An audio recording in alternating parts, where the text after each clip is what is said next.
Yung nakikita po natin sa EDC natin ay wala na pong script yan. Totoong-totoo na po yung mga nararamdaman nila. Ayan mga ka-EDC natin, kamusta yung panonood nyo kagabi sa part 83? No? Kinakabahan rin ba kayo?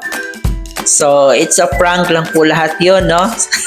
Pero kitang-kita po natin sa mukha ni Biancy na sobrang nag-alala po siya sa nangyari kay Papa Eds. Pero yun, biglang nabago dahil it's a prank. So, yun na nga po guys, meron tayong panibagong reaction video about po ito sa Edsy. Pero hindi po yun sa part 83 kasi mula pa pong 48 hours kaya hindi pa po tayo pwedeng mag-react doon. So dito nga po guys sa ating reaction video, ito po yung interview ni Kuya Bal sa mama ni Biancy noong binisita niya yung bahay ni Biancy. Dito talagang binuking sa mama ni Biancy kung ano yung mga plano niya pag nagiging 18 years old na siya. Ayan, grabe no. May mga bagay na palang gustong gawin si Biancy pag nagiging 18 years old na siya. Ang tanong ng mga nakararami, ano kaya yung bagay na yon? Ngayon ay ating malalaman. Ngayon ay ating masasaksihan. Dahil mula na po ito sa mama ni Biancy. Kung ano nga ba yung hiniling niya dito sa mama niya. Excited ba kayong malaman? Especially sa mga solid Edsy supporters natin dyan na palaging nag-aabang. So, ayan, huwag nyo kalimutan i-marathon ang part 83 guys. And in fairness guys, malaki na rin ang views ng Edsy ngayon. Umaangat na rin po ang views ng Edsy, no? So, ayan, congratulations mga Edsy niyan. Pero bago natin ipagpatuloy, huwag kalimutan mag-like and share ng ating video and of course mag-subscribe na rin po kayo sa ating munting channel.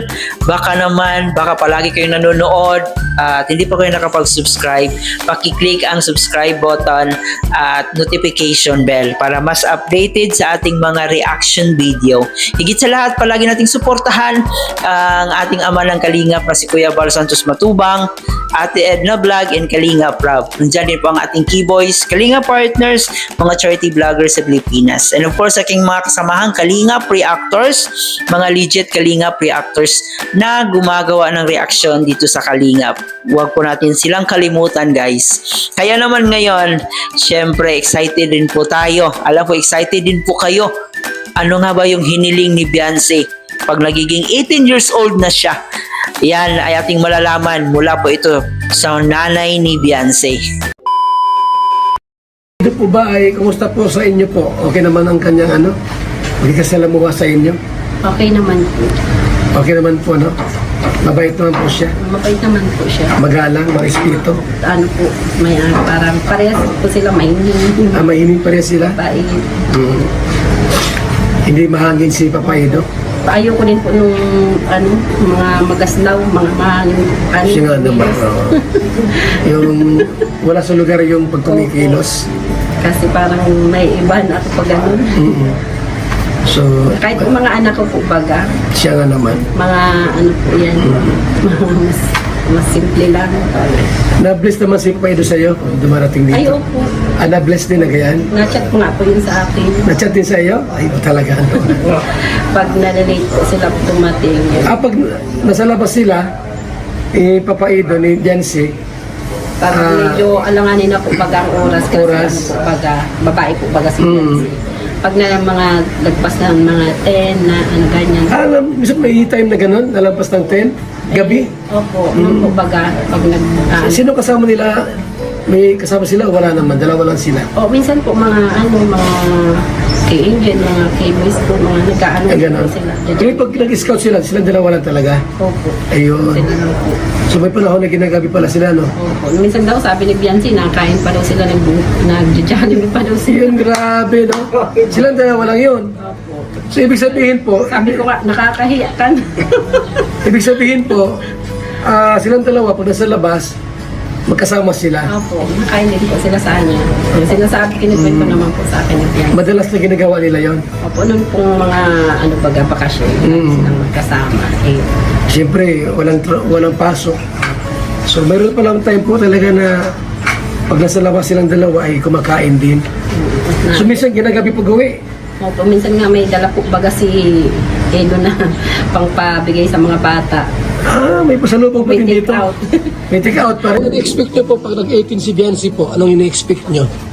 Ano po, sabi nga sa akin niya, mama mag-18 na ako, pwede na ako boyfriend. Pwede na mag-boyfriend?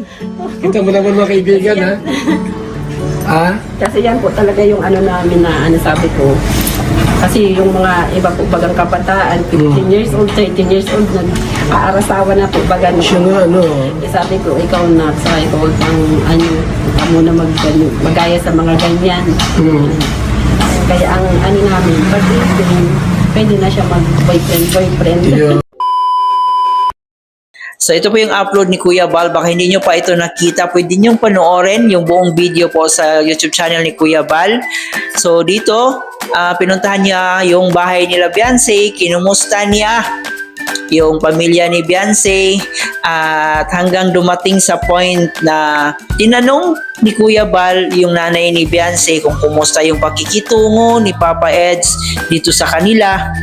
At kitang-kita naman po natin sa sagot ni nanay na positive yung feedback nila about sa attitude ni Papa Eds, no? At siyempre nakita rin siguro ni nanay na sobrang napaka marespeto ni Kalingap Edo, kaya wala na po silang problemahin doon.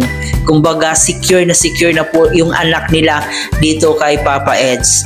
Siyempre bilang isang magulang, tinitingnan talaga natin palagi yung magiging future husband ng ating anak, di ba? Kasi ayaw din nating magiging miserable yung buhay ng anak natin. So yun, kitang-kita po kay nanay na sobrang proud po talaga siya kay Papa Eds. Wala po talaga siyang nakikitang problema dito sa ating binata. At dito rin guys, sinabi rin po sa nanay ni Biancy na palagi pala itong nagtitext si Papa Eds every time na malilate silang umuwi, every time na kumakain sila sa labas.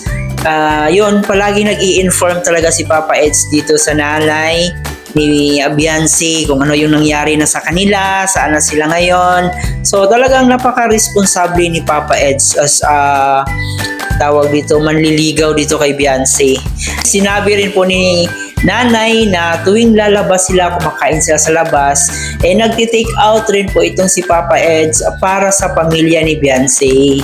Ganon kabait ang ating binata dito sa pamilya ni Biancy, no? So, talagang masasabi nating seryoso na talaga itong si Kalingap Edo. Yung feelings niya, talagang nag-invest na siya para sa kanyang baby Biancy.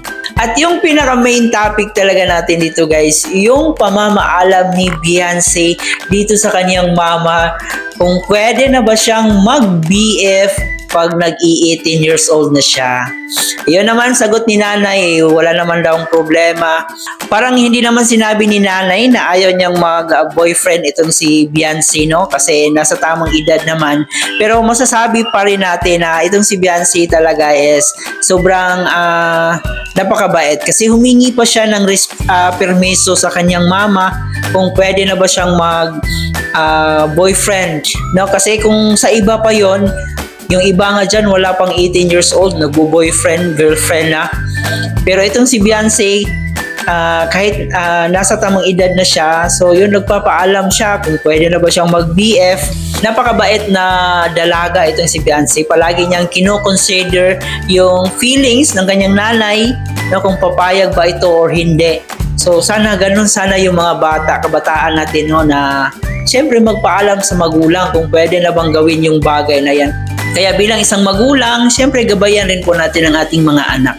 Pero yun na nga guys, kahit sobrang perfect na nitong si Biancy, sobrang ang laki ng pinagbago ng bahay nila, hindi pa rin mawawala yung mga negative people, mga anti-kalingap natin na hanggang ngayon, tinitira pa rin nila si Biancy, hinahanapan pa rin nila ng mali.